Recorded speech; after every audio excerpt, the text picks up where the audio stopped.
Good evening, ladies and gentlemen. Big B Knows Best 42 here. Grateful to be back here with each and every one of you. It is Monday, June 14th, 2021. So there has been some talk out there. It's been nothing but hypothetical talk about one of my favorite all-time groups, Van Halen. And there is rumor about the possibility of a world tour as basically some closure to the late great Eddie Van Halen. As we know all too well, on October 6th, 2020, EVH died way too soon of stage 4 cancer. It was one of the biggest shocks and sadnesses, tragedies for all of us in the history of rock and roll.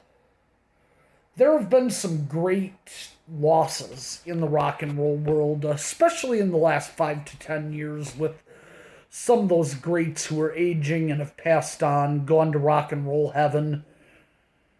But at this point, not having Eddie out there, what we do know for one thing is that the future of Van Halen as a group became quite uncertain and uh, possibly for that matter, not possible without the late great EVH because of who he was to the group and to the world of rock and roll. An innovator, an incredible guitar player, a great songwriter, a riff writer. You know, now, as we know, the latest lineup of Van Halen that ever did a tour was the 2012 tour with Eddie, Alex, Wolfgang, and David Lee Roth. Before that, they had tried another world tour with Eddie, Alex, Wolfie, and Sammy, but that didn't really work out too well. Obviously missing in all of that, and almost as tragic as Eddie's passing, is the great Michael Anthony not being there on bass and harmony vocals. Now, me personally, I've heard a lot of people say different things about Van Halen. I've heard a lot of people criticize Michael Anthony and say that he isn't a great bass player. Okay, he's not a great bass player. There were probably better, more talented bass players in rock and roll. But what Michael Anthony did for Van Halen worked. And it worked quite well. I'd say almost better than his bass playing was his harmony vocals. Those really high tenor harmony vocals, which were almost as prevalent, if not more, on some songs than the lead vocals of DLR or Sam. And to think that a world tour could happen, and the possibility that they would bring back certain guys like Gary Cherone, who lasted for one whole album and just didn't work out as a Van Halen vocalist. But we would never entertain the idea of bringing back Michael Anthony, who actually enhanced and strengthened the sound of Van Halen. I kind of feel like it's similar to that of Don Felder as a guitar player in the Eagles. Now, for anybody who knows that story, Don Felder was kicked out of the Eagles in 2001 because of the fact that he had demanded to be equally paid as a contract from 1974, which hadn't been updated, which showed that he was an equal partner to that of Don Henley, Glenn Frey, Randy Meisner, and Bernie Ledden. Now, Randy Meisner and Bernie Ledden had left the Eagles in the 1970s. But when the Eagles reunited in the 90s after a bitter breakup in 1980, Glenn Frey had made the boneheaded decision that he didn't think that Don Felder, Joe Walsh, or Timothy B. Schmidt were worthy of the same amount of pay because of the fact that they weren't the ones who had written all the hit songs. Now, obviously, we don't need, it doesn't take a rocket scientist for those who are musically knowledgeable to know that it would be pretty hard to vocally replace Don Henley in the Eagles.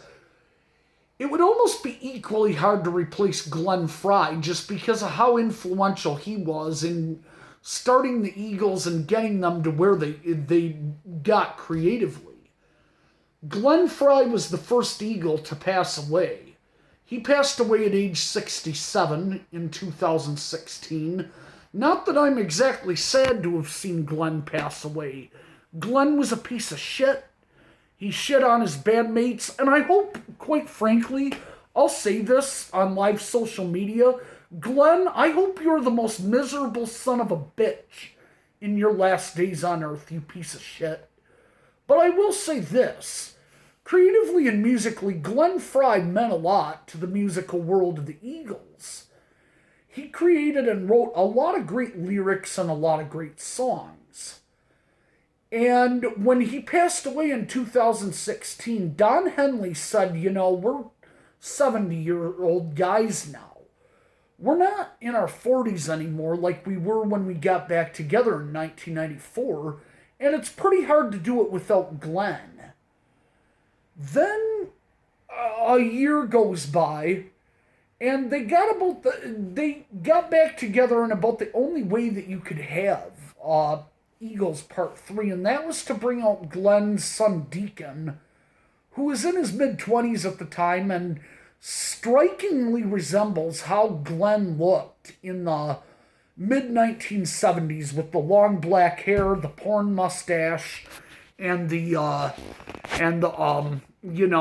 hockey and baseball jerseys that he would wear, the Dodgers jersey when they played at Dodger Stadium, the Detroit Tigers jersey for when they played shows closer to the East Coast. But here's the difference between Deacon Frey and Wolfgang Van Halen. Deacon Frey knows that he's an inferior musician comparatively to the rest of the guys in the Eagles, his bandmates. But all he's trying to do is preserve and continue his father's legacy. He's keeping it going for who knows how long it can. Like I said, now the Eagles are in their 70s. They've got a 30-year-old up there, and he's only singing some of his dad's parts, but the fact of the matter is, what do? You got Wolfgang Van Halen, who thinks that he's making Van Halen better than it was with himself, or than with what it was with Michael Anthony in the band at their creative point in the mid-'80s. Fuck you, Wolfgang Van Halen. You were in your dad's bags at the point in which your dad's band was at their creative peak. I say that a Van Halen world tour, it just shouldn't happen until they can get Michael Anthony back in there. Nobody gives two fucks about Gary Cherone. Nobody gives two fucks about Wolfgang Van Halen, for the most part. It's great that he's up there, but the best that you can do as a second generationer is preserve the legacy. Everybody that was in that band, Alex as a drummer, Michael as a bassist and a backing vocalist, Dave as a vocalist, Sammy as a vocalist, and certainly Eddie as a guitar player. That's how the band was made. Even if you can get a guy to come in and copy the parts and play it fairly well. And I'm not saying that I don't think that somebody could copy Eddie Van Halen. I've watched a lot of guitar players personally who did some pretty damn good Eddie covers. But it was Eddie's charisma and his stage presence that really drew a lot of the followers who really enjoyed Van Halen as a live act and went to those concerts and also bought the albums. But Van Halen #1 was a live act. And they had a raw sound and a live sound. And that's why David Lee Roth worked so well with that band, even though he probably wasn't a wonderful vocalist. But I just think if you're going to go out and do something, do it right. If you can't do it, just hang it up, retire it. You have a good legacy out there. Don't tarnish it with selling out just for the point in making a buck. What I do think could work is to bring back Michael Anthony, have him play his bass parts, have him sing. He was singing pretty well in Chickenfoot, one with Joe Satriani and Sammy Hagar about 10 years ago. But bring him back and see if Wolfie, that 30-year-old little punk, can do his dad's guitar parts. And at that point, he's carrying on the legacy, similar to how Deacon is doing in Van Halen or in the Eagles on behalf of his late father Glenn. So that's just my 0.225 cents on some musical happenings at this current time. Go ahead and leave me your comments below.